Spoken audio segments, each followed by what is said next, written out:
L'existence d'Allah, sa seigneurie, son unicité et sa divinité, qu'il soit exalté. Les mécréants adorent les divinités créées et fabriquées, comme des arbres, les pierres et des êtres humains.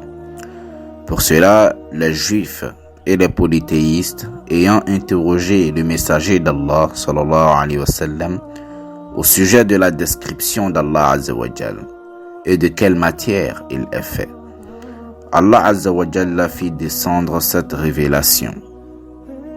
Dit, il est Allah unique, Allah le seul à être imploré pour ce que nous désirons. Il n'a jamais engendré, n'a pas été engendré non plus, et nul n'est égal à lui. Il s'est en outre présenté à ses serviteurs en disant, votre Seigneur, c'est Allah qui a créé les cieux et la terre en 6 jours, puis s'est établi istawa sur le trône. Il couvre le jour de la nuit qui poursuit celui-ci sans arrêt. Il a créé le soleil, la lune et les étoiles, soumis à son commandement. La création et le commandement n'appartiennent qu'à lui. Toute gloire à Allah, Seigneur de l'univers. Il a également dit, Allah, c'est celui qui a élevé bien haut les cieux sans pilier visible.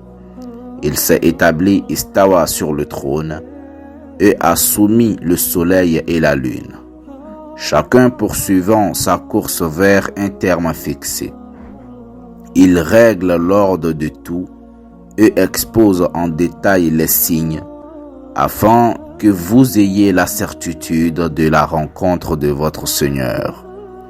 Et c'est lui qui a étendu la terre et y a placé montagnes et fleuves et de chaque espèce de fruits.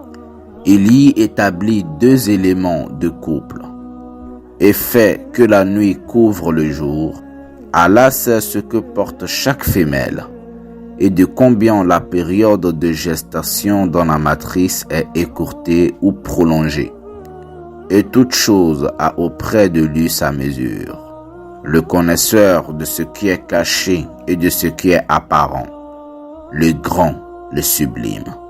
Il dit ailleurs, dit, qui est le Seigneur des cieux et de la terre? Dit, Allah. Dit, et prendrez-vous en dehors de lui des maîtres qui ne détiennent pour eux-mêmes ni bien ni mal?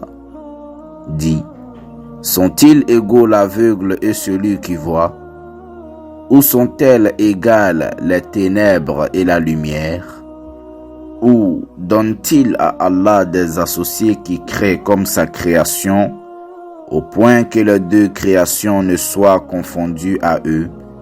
Dit, Allah est le créateur de toutes choses, et c'est lui, l'unique, le dominateur suprême. Tel est le Seigneur, l'être adoré, le sage, le tout-puissant qui s'est présenté en disant qui il est à ses serviteurs et leur a apporté ces versets clairs et explicites et s'est décrit avec les attributs de la perfection.